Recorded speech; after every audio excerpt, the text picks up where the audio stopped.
Very good morning.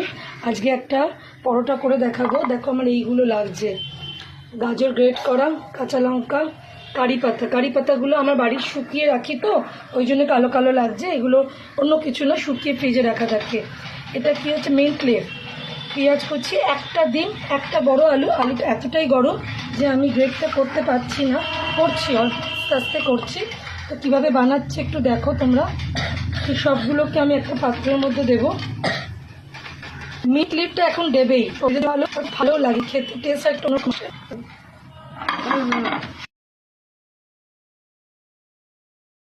তো জলটা ফেলে আমি একদম গ্রেট করতেই পারছি না, আগুন আগুন। কিন্তু নাইট ডিউটি করে এসছে, ওকে তো দিতে হবে তাড়াতাড়ি। আলুটা সেদ্ধ না করে ওকে আমি দিও না, বুঝলে। তো সবগুলো আমি একসাথে এখানে দিয়ে দিলাম, আলুটাও দিয়ে দিলাম, থেকে একটা ডিম ফাটিয়ে দিয়ে দিলাম। এরপর নুন দেব, একটু গোটা জিরে দেব, দিও একটু হলুদ দেব, একটু চিনি দেবে। যে কোনো জিনিসে না ফুটুস হবেতেই দেবে। জিরে গুঁড়ো,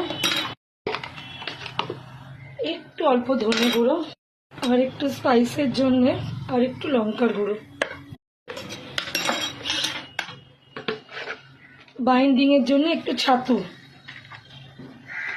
2 চামচ দিলাম। কারুর মনে হলে 1 চামচ দিতে পারো, পরিমাণটা দেখে নিয়ে দেবে। ওকে, এটাকে হাতের সাহায্যে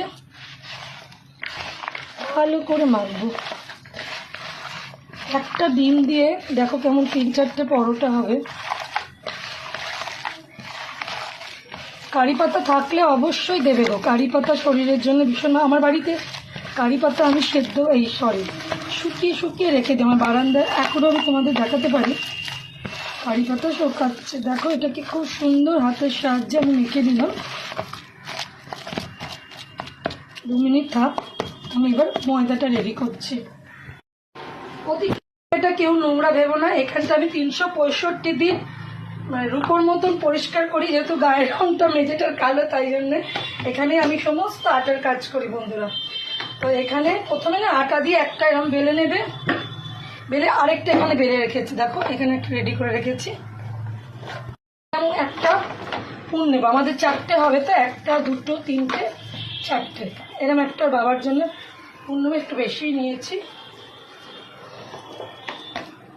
ঠিক আছে। নিয়ে ওকে হাতের সাহায্যে এরকমভাবে আমি আগে ছড়িয়ে দিই।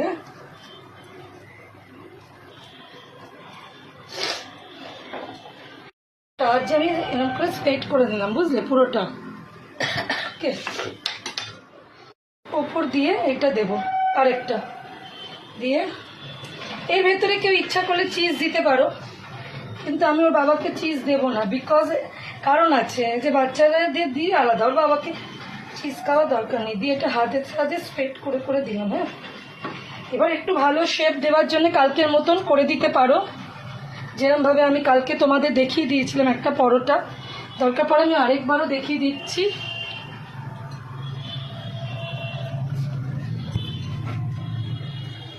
এই যে আমি শেপটা তুলে নিলাম, পাশ থেকে তুলে নিয়ে আমি এটাকে বসিয়ে দিলাম। এটাকে ঢাকা দেবো অবশ্যই। এবার এটা ভিট ভিট ভিট ভিট করে হতে থাকবে। এই কারণে ভিট ভিটে করবো, কারণ এর ভেতরে সবজিটা যেটা আছে সব কুক হয়ে যাবে। ওকে, এই অবস্থা আমি জিনিসটাকে উল্টে দিলাম। ভেতরে ডিমের পুরটা থাকার জন্য না এত সুন্দর খেতে হবে, কি বলবো। আর একটু ঢাকা দিয়ে দেবে অবশ্যই, ঢাকা দিলে খুব ভালো লাগবে খেতে। আরেকটা রেডি করবো আবার, যেমন করে করেছিলাম, 2টো পরোটা বানিয়ে 2টো করে দিয়ে যেমন করে করেছিলাম। একটা তোমাদের দেখিয়ে দিলাম কিভাবে করবে, বাকিটা আমি আমার মতন শেপ আমি দিয়ে করে নেব। বলে আমার হোমমেড ঘরে বানানো আচার, তোমরা সবাই জানো, ওটা দিয়ে একটুখানি একটা নাম দেখে দিতে চাইছি যাতে ওর খেতে ভালো লাগে।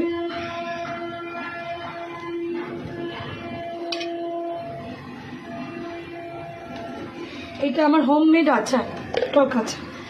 আরেকটা বসিয়ে দিয়েছি সেকেন্ডটা, আর এটা চলে কেমন মচমচে হয়েছে, দেখছো? দেখো কেমন মচমচে খাস্তা হয়েছে। এ দেখো কাটছি, অবশ্যই বুঝতে পারছো।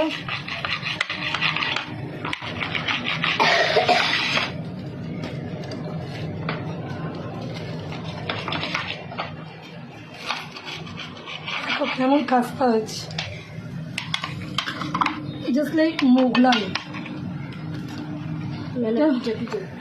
পিজা। এটাতে সস লাগবে না, বুঝলে? এরমভাবে বানিয়ে দিয়ে বাড়ির লোককে খেয়ে তোমার নাম অবশ্যই করবে, অবশ্যই বানিয়ে দিও।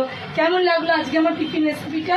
যদি ভালো লাগে পুরো ভিডিওটা দেখে লাইক কমেন্ট শেয়ার করো, পুরোটা দেখে মতামত দিও। ওকে, চলো লাইক করবেন, কমেন্ট করবেন, আর এটা শেয়ার করবেন। অবশ্যই। টাটা।